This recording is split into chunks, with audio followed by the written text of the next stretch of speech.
My wife told me she was helping my sister-in-law prepare for her exams, but I later learned they had been meeting my own brother at his apartment for hours, while the entire family thought they were simply studying together in the library. I told myself it was just coffee.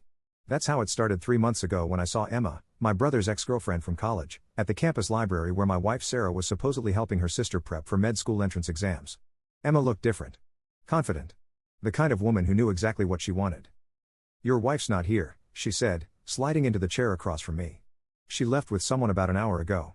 Tall guy, looked like he could be related to you." That should have been my first red flag. But I was already feeling neglected. Sarah had been spending every Tuesday and Thursday evening studying with my sister-in-law Jessica for the past month.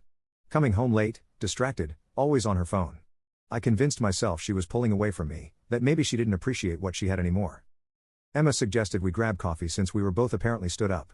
One coffee turned into 3 hours of talking. She remembered things about me that Sarah seemed to have forgotten. She laughed at my jokes. She made me feel seen in a way I hadn't felt in months. "You deserve better than someone who prioritizes everyone else over you," Emma said as we walked to the parking garage. When she kissed me, I didn't pull away. I drove home that night telling myself it was a one-time mistake. Sarah was already asleep when I got there, her phone buzzing with notifications she ignored. The distance between us in bed felt like an ocean. The second time I met Emma was intentional. I told Sarah I had to work late on a project. Emma and I went to a hotel bar across town where nobody would recognize us. She wore a red dress that made every head turn when she walked in. "I've been thinking about you," she said, her hand finding mine across the table. "About how you looked when you talked about your music, your dreams. When's the last time your wife asked about those things?" She was right. Sarah and I had become roommates who split bills and occasionally had obligatory conversations about our days. When Emma asked me to her apartment that night, I said yes without hesitation. For 6 weeks, I lived 2 lives. Tuesday and Thursday nights became my escape. Emma made me feel like the man I used to be before marriage made me ordinary. She was passionate, unpredictable, everything Sarah wasn't anymore. I bought new cologne, hit the gym harder, started caring about how I looked again. Sarah noticed. "You seem different lately," she said one morning, studying my face like she was trying to solve a puzzle. "Happier, I guess?" The guilt should have eaten me alive. Instead, I felt vindicated. If my own wife could tell I was happier when I was cheating, didn't that prove our marriage was already dead? Emma started pushing for more. Weekend trips. Meeting her friends. "If you're serious about this, you need to make a choice," she said during what would be our last hotel room encounter. "I won't be your side piece forever." I was 43 years old, lying next to a woman who wasn't my wife, planning my divorce in my head. I had convinced myself that I deserved this happiness, that Sarah would probably be relieved to be free too. That's when my phone buzzed with a text from my brother Mike. "Dude, we need to talk. Can you come over right now?"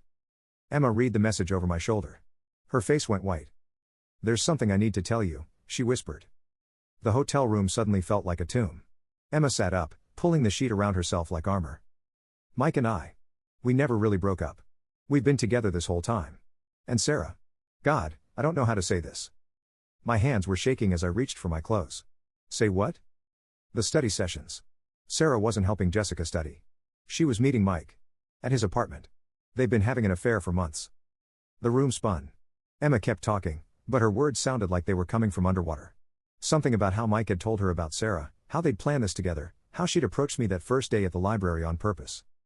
We thought if you were distracted with me, you wouldn't notice what they were doing.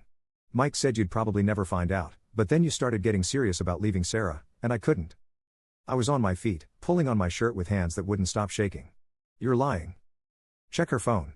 Check Mike's apartment. They're probably there right now." The drive to Mike's place was the longest 20 minutes of my life. My brother's car was in the driveway. Sarah's Honda was parked right next to it. I sat in my truck for 10 minutes, staring at those 2 cars, feeling my entire life crumble around me. The woman I'd been cheating on was cheating on me with my own brother. The woman I'd been planning to leave her for had orchestrated the whole thing. When I finally worked up the courage to use my spare key, I found them on Mike's couch. Sarah was wearing one of his t-shirts. They were watching Netflix like it was the most natural thing in the world. The look on Sarah's face when she saw me standing in the doorway will haunt me forever. Not guilt. Not shame. Relief. "I was wondering when you'd figure it out," she said quietly. The next hour destroyed everything I thought I knew about my life. Sarah didn't cry. She didn't apologize. She just sat there on my brother's couch, calmly explaining how they'd been meeting twice a week for 4 months while I'd been falling apart over her supposed distance. "It started when Mike called me about your mom's birthday party," she said, her voice steady in a way that made my skin crawl. "We were just talking, catching up. Then he mentioned how unhappy he was with Emma, and I said I felt the same about you." Mike couldn't look at me. He kept staring at his hands, occasionally mumbling things like it just happened and we didn't plan this. But Sarah had no problem making eye contact while she systematically dismantled our 8-year marriage. You stopped trying years ago, she continued. When's the last time we had a real conversation? When's the last time you asked me about my dreams, my goals, what I wanted out of life? Mike actually listens when I talk. I wanted to scream that I'd been asking those questions to someone else, that I'd rediscovered my own capacity for passion and connection, just not with her. But standing there, watching my wife defend her affair with my brother, I realized how pathetic that sounded. So Emma was what, your wing woman? I finally managed to say. Sarah shrugged. Mike thought you were getting suspicious. Emma volunteered to keep you busy. We figured if you were happy, you'd stop paying attention to what I was doing. The casual cruelty of it knocked the breath out of me. They'd pimped out Mike's ex-girlfriend to distract me while they destroyed my marriage. And it had worked perfectly. How many people knew? I asked. The silence stretched until Mike finally spoke. Just us. And Emma. I could feel the paranoia creeping in, the horrible suspicion that everyone in my life had been laughing behind my back. Who else? Your sister Jessica knows, Sarah said quietly. She's been covering for us. Telling you we were studying together. My own family. My wife. My brother. They'd all conspired to make me the fool. The studying story had been their cover, and I'd bought it completely while simultaneously using it as justification for my own affair. I left Mike's apartment and drove to the nearest bar, where I proceeded to get enough to text Emma a string of messages I can't repeat. She didn't respond. When I called Mike's phone, it went straight to voicemail. Sarah came home around midnight.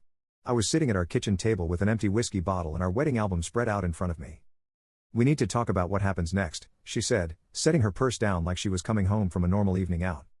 You're leaving me. We're leaving each other. This marriage has been over for a long time. We were both just too stubborn to admit it. She was right, but hearing her say it so matter-of-factly made me want to break something. And you're choosing Mike. I'm choosing happiness. She sat down across from me, and for a moment, she looked like the woman I'd fallen in love with 10 years ago. Can you honestly say you've been happy with me? Really happy? I couldn't. But that didn't make what she'd done any less devastating. We can make this easy or hard, Sarah continued. I'd prefer easy. Split everything down the middle, file no fault, move on with our lives. What about Mike? What about the family? That's between you and him. The next morning, I called in sick to work and spent 6 hours on the phone with a divorce attorney. Sarah had already moved most of her important belongings to Mike's place. She'd been planning her exit for weeks while I'd been planning mine. The lawyer was brutally honest about my situation. Texas is a no-fault state. Sarah's affair with Mike wouldn't impact property division or spousal support. The fact that I'd been cheating too actually worked against me if she decided to play hardball. My advice? Take the clean split she's offering, he said. It could get a lot messier if either of you decides to air your dirty laundry in court. That evening, I drove to my parents' house to tell them about the divorce before they heard it through the family grapevine. Dad was watching football in his recliner when I walked in. Mom was making dinner. Sarah and I are getting divorced, I announced without preamble. Mom dropped her wooden spoon. Dad muted the TV. What happened? Mom asked, coming to sit on the couch.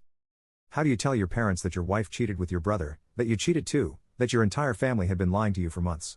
How do you explain that level of dysfunction? We grew apart. It's nobody's fault. Dad saw right through me. This is about Mike, isn't it? The way he said it told me everything I needed to know. They suspected. Maybe they'd always suspected. How long have you known? I asked. Known what? Mom's voice was defensive. Don't. I held up my hand. Don't lie to me too. Please. Dad sighed heavily. Your mother saw them together at that Italian place downtown about 6 weeks ago. We talked about whether to say something, but... But what? But you and Sarah seem so distant lately. And you've been different too. Secretive. We thought maybe you were both figuring things out on your own. My own parents had suspected my wife was cheating and chosen not to tell me. The betrayal felt infinite, like layers of deception I'd never fully uncover. I left their house feeling more alone than I'd ever felt in my life. My marriage was over. My relationship with Mike was probably irreparable. Even my parents had lost faith in me enough to leave me in the dark about my wife's affair. That night, I sat in my empty house sipping and scrolling through social media. Sarah had already changed her relationship status to "it's complicated." Mike had posted a photo of himself at some restaurant I didn't recognize, looking happier than I'd seen him in years. Emma had blocked me on everything. The divorce papers were finalized on a Tuesday. Sarah had moved in with Mike permanently by then, and they weren't even trying to hide it anymore. She showed up to the lawyer's office wearing a dress I'd never seen before, looking radiant in a way that made me sick. I hope you find happiness, she said as we walked out of the courthouse. She actually seemed to mean it, which somehow made everything worse. Mike called me that night. Our first conversation since the day I'd found them together. "I know you hate me," he started. "I don't hate you." That was the truth. Hate would have required more energy than I had left. "I just don't understand how you could do this." "Neither do I, honestly. It started as just talking, and then." He trailed off. "I know that doesn't make it better." "Are you happy?" I asked. "Yeah. I think I am. Are you?" I looked around my half-empty house, at the spaces where Sarah's belongings used to be, at the life I'd built for 8 years that had vanished in a matter of weeks. "No. But I will be." That was 6 months ago. I wish I could say I kept that promise to myself. The loneliness is the worst part. Not just being alone in the house, but the complete social isolation that came with my marriage imploding so spectacularly. Mike and Sarah are still together. They show up to family gatherings as a couple now, and everyone just accepts it like it's normal. Emma moved to Dallas right after everything went down. I heard through mutual friends that she's engaged to some tech executive. Good for her, I guess. She got what she wanted in the end. My relationship with my parents never recovered. They try to act normal when I visit, but there's this awkwardness that wasn't there before. They know I was cheating too. They know their sons destroyed each other over their wives. Sunday dinners are exercises in polite conversation and careful topic avoidance. Jessica, my sister-in-law who helped coordinate the whole deception, had the audacity to friend me on Facebook last month. Her message said she hoped we could move past this as a family. I deleted the request without responding. Work became my refuge until it wasn't anymore. Word got around the office about my divorce, and suddenly I became that guy whose wife left him for his brother. The pitying looks, the careful conversations, the way people stopped inviting me to happy hours because I was now the pathetic divorced guy who might make things awkward. I started drinking too much. Not falling down, just enough to take the edge off the constant feeling that everyone was laughing behind my back. 3 beers with dinner became 5. 5 became 7. My productivity slipped.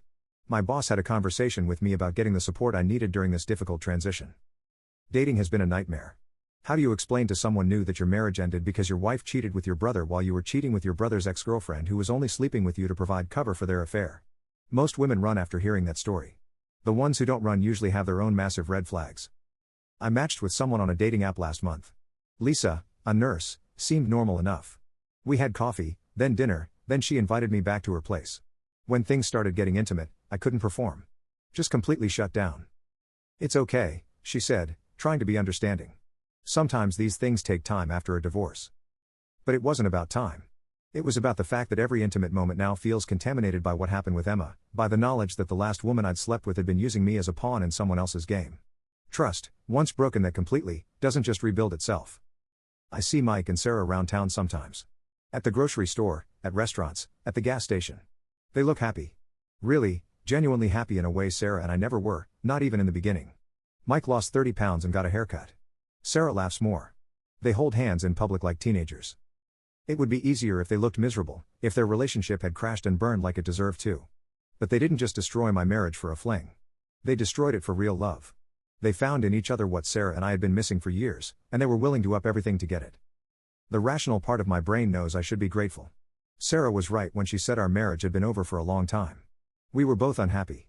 We were both looking elsewhere. The affair was just the catalyst for an inevitable ending. But knowing something intellectually doesn't make it less. It doesn't make the shame go away, or the isolation, or the constant feeling that I'm damaged goods now. It doesn't make family gatherings less awkward or make my parents look at me with less disappointment or make dating feel like anything other than an exercise in futility. Last week, I ran into my old college roommate at a coffee shop. We'd lost touch over the years, but he'd heard about the divorce through mutual friends. "Man, I'm sorry about everything that went down," he said. "That's really rough." "It is what it is," I replied, because that's what I always say now. You know what the crazy part is though? I always thought you and Sarah were the couple who had it figured out. You seem so solid. That hit me harder than it should have. Because we did seem solid, from the outside. We had the house, the stable jobs, the social media photos that made our life look perfect. We just didn't have each other anymore. I think about that conversation a lot. About how easy it is to mistake the appearance of happiness for actual happiness, how I'd been sleepwalking through my marriage for years without realizing it. How I'd been so hungry for real connection that I'd walk straight into Emma's trap. Sometimes I wonder if things would have been different if Sarah and I had just been honest with each other about how unhappy we were. If we'd tried counseling, or separation, or just had one real conversation about what we'd lost. But that's just wishful thinking. You can't rebuild a foundation that was never really there in the first place. The house is up for sale now. Too many memories, too much empty space. I'm moving to a 1-bedroom apartment across town, starting over at 44 with nothing but my truck, my job, and the hard-earned knowledge that actions have consequences that ripple out in ways you never see coming. Mike texted me yesterday asking if we could get coffee and work things out as brothers. I haven't responded yet. Part of me wants to try, wants to believe we can find our way back to some version of normal. But the bigger part knows that some bridges, once burned, can't be rebuilt. The worst part isn't losing Sarah, or Mike, or the life I thought I had. The worst part is losing myself in the process, becoming the kind of person who lies and cheats and justifies it by pointing to everyone else's failures. The worst part is realizing that in the end, we all got exactly what we deserved. I destroyed my marriage for 6 weeks with a woman who was using me, and my wife destroyed our marriage for a future with a man who actually makes her happy. The math on that trade isn't hard to figure out. Some nights, when the apartment feels too quiet and the loneliness sits on my chest like a weight, I think about what I'd say to my younger self if I could go back. I'd tell him to fight for his marriage before it was too late, or to end it honestly before the lies started. I'd tell him that the temporary high of feeling wanted by someone new isn't worth the permanent low of becoming someone you don't recognize. But mostly, I think I'd tell him this: when you're standing in that hotel room, when your phone buzzes with that text from your brother, when you have one last chance to walk away before you lose everything that matters, remember that some mistakes don't just change your life. They end it and leave you with someone else's instead. The person I am now is a stranger to the person I was 2 years ago, and not in a good way. That stranger has to live with what I did, and what was done to me, and the knowledge that in the end, everyone else moved on while I'm still here picking up pieces that don't fit together anymore.